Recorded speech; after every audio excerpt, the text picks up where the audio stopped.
OG movie review. OG movie ఎలా ఉంది? OG మూవీపై అసలు ఇప్పటి వరకు మన పవర్ స్టార్ పవన్ కళ్యాణ్ గారి కెరీర్ లో ఈ రేంజ్ హైప్ తో మూవీ అయితే రిలీజ్ కాలేదు. నాకు తెలిసి అయితే ఈ రేంజ్ హైప్ తో ఏ మూవీ కూడా రిలీజ్ కాలేదు. తన ప్రీవియస్ అయిన బ్రో కానివ్వండి, భీమ్లా నాయక్ కానివ్వండి, ఏ మూవీ కూడా హరిహర వీరమల్లు కానివ్వండి, ఏది కూడా ఈ రేంజ్ హైప్ తో అయితే రిలీజ్ కాలేదు ఫ్రెండ్స్. ఆ రేంజ్ హైప్ తో అయితే ఓజీ మూవీ మన ముందుకు అయితే రావడం జరిగింది.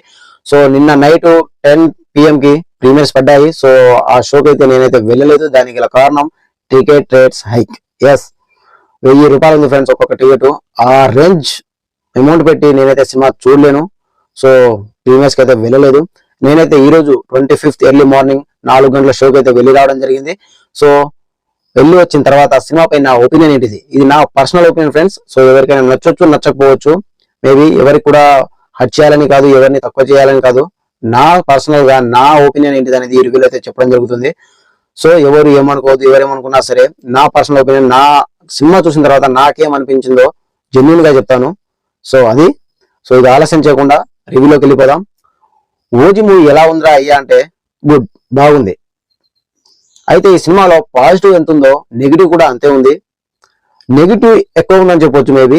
నాకు తెలిసి నా పర్సనల్ గా నెగిటివ్ ఎక్కువ ఉంది ఈ సినిమాలో. సో ఫస్ట్ ఆఫ్ ఆల్ ఈ సినిమాలో నెగిటివ్ గురించి మాట్లాడుకుంటే, ఈ సినిమాకి కథ లేదు. ఓజీ మూవీకి కథ జీరో, అసలు కథ లేదు. కథ మొత్తం చూసుకుంటే ఇలాంటి కథతో, ఇలాంటి టెంప్లెట్ తో చాలా సినిమాలు ఇప్పటి వరకు ఇన్ని సినిమాలు వచ్చుంటాయి నాకు తెలిసి. సో ఇన్ని సినిమాలు వచ్చిన తర్వాత మళ్ళీ ఈ సినిమా ఎందుకు చూడాలరా అంటే దానికి ఒక రీజన్ ఉంది. సో అది కూడా చెప్తాను. సో కథ నడుస్తున్న కొద్దీ తర్వాత ఏం జరుగుతుంది అనేది మనం ముందుగానే ప్రిడిక్ట్ చేసేస్తాం. అసలు ఏది కూడా నెక్స్ట్ ఏం జరుగుతుంది అన్న ఆసక్తి ఉండదు. ఆ తర్వాత ఇది జరుగుతుంది, నా పక్కన కూర్చున్న వాళ్ళైతే తర్వాత అదే జరుగుతుంది, ఆ తర్వాత యాజ్ ఇట్ ఈస్ కావాలి, చెప్పింది అక్కడ జరుగుతుంది. సో అది ప్రాబ్లం మెయిన్ గా. అండ్ అలాగే స్క్రీన్ ప్లే, డైరెక్షన్. సరే కథ పాతది అయినా సరే డైరెక్షన్ బాగుందా అంటే అది కూడా పోయింది. డైరెక్షన్ కూడా బాగాలేదు ఫ్రెండ్, నిజంగా బాగాలేదు. కొన్ని షాట్లు బాగున్నాయి, కొన్ని హైప్, చాలా మోస్ట్ హైప్డ్ మూవీ. అండ్ అలాగే గూస్ బంప్ సీన్స్ చాలానే ఉన్నాయి సినిమాలో.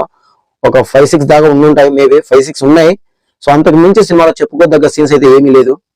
ఇకపోతే ఈ సినిమాలో ఏ ఒక్కడికి అర్జున్ దాస్ గారికి అయితే చాలా పెద్ద రోల్ దక్కిందని చెప్పొచ్చు. ఆయనకి ఒక సపరేట్ ఫ్లాష్ బ్యాక్ కూడా ఉంటుంది అర్జున్ దాస్ గారికి.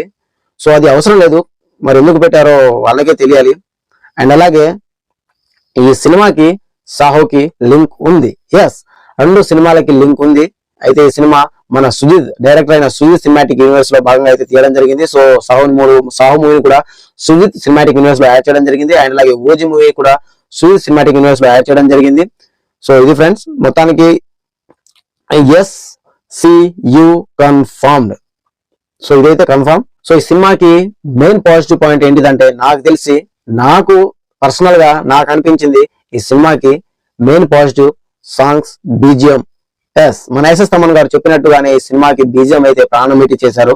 సో దాంట్లో మాత్రం ఎలాంటి డౌట్ లేదు. సో సినిమా స్టార్ట్ అయినప్పటి నుంచి ఎండింగ్ వరకు ఆయన కష్టం క్లియర్ గా కనిపిస్తుంది సినిమాలో. సో ఆయనే మెయిన్ హీరో అని చెప్తాను. నాకైతే, నా పర్సనల్ ఒపీనియన్ అయితే ఈ సినిమాకి, ఓజీ మూవీకి మెయిన్ హీరో మన SS తమన్ గారు అని నాకైతే అనిపిస్తుంది ఫ్రెండ్స్. ఆ రేంజ్ లో ఇచ్చారు. సో అండ్ దెన్ ఆ తర్వాత మన పవర్ స్టార్ పవన్ కళ్యాణ్ గారు, అబ్బా అసలు ఇప్పటి వరకు ఈ రేంజ్ లో మన పవర్ స్టార్ పవన్ కళ్యాణ్ గారిని ఎవరు చూపించలేదు. ఆ విషయంలో సుధీర్ గారికి హ్యాట్స్ ఆఫ్ అని చెప్పొచ్చు. సో ఆయన స్క్రీన్ ప్రెజెన్స్ కానివ్వండి, ఆయన డైలాగ్ డెలివరీ కానివ్వండి, ఆయన స్వాగ్ కానివ్వండి, ఆయన స్లో మోషన్ షాట్స్ కానివ్వండి, ఆయన ఎలివేషన్ షాట్స్ కానివ్వండి, ప్రతి ఒక్కటి కూడా లిటరల్లీ గూస్ బంప్స్. ఈ సినిమాలో మెయిన్ గా, ఈ సినిమాలో ఒక విషయం చెప్పాలి. ఓజీ మూవీలో మన పవర్ స్టార్ పవన్ కళ్యాణ్ గారి క్యారెక్టర్ చాలా తక్కువ సేపు ఉంటుంది. ఎస్, అంటే స్టార్టింగ్ నుంచి ఎండింగ్ వరకు ఉంటుంది. కాకపోతే ఆయన మనకు కనిపించింది మాత్రం చాలా కొద్దిసేపే సినిమాలో. ఎస్, మిగతా క్యారెక్టర్స్ కి ఎక్కువ రోల్ ఉంటుంది, కానీ మన పవర్ స్టార్ పవన్ కళ్యాణ్ గారికి చాలా తక్కువ రోల్ అయితే ఉంది సినిమాలో. సో కానీ వేరే క్యారెక్టర్ ఎవరిని కూడా పట్టించుకోవడం లేదు థియేటర్ లో. మన పవర్ స్టార్ పవన్ కళ్యాణ్ గారు వచ్చినప్పుడు మన SS తమన్ గారు డ్యూటీ ఎక్కడం, ఆయన వచ్చినప్పుడు SS తమన్ గారు డ్యూటీ ఎక్కడమో కానీ ఇటు మన అభిమానులు మరోసారి డ్యూటీ ఎక్కడం. అసలు ఎవరు సీట్లో అయితే ఎవరు కూర్చోవడం లేదు. మన పవర్ స్టార్ కనిపించిన ప్రతిసారి కూడా థియేటర్ మొత్తం అరుపులు, కేకలు, పేపర్లు, పిచ్చిగా ఎంజాయ్ చేస్తున్నారు. ఆ రేంజ్ స్టఫ్ ఉంది నిజంగా. మన పవర్ స్టార్ పవన్ కళ్యాణ్ గారి అభిమానులకు అయితే ఫుల్ మీల్స్ అని చెప్పొచ్చు. సినిమా అయితే ఆ రేంజ్ లో అయితే ఉంది కంపల్సరీగా. అభిమానులకు అయితే నచ్చిద్దబ్బా, దానిలో మాత్రం ఎలాంటి డౌట్ లేదు. మీరు కళ్ళు మూసుకొని వెళ్ళిపోవచ్చు.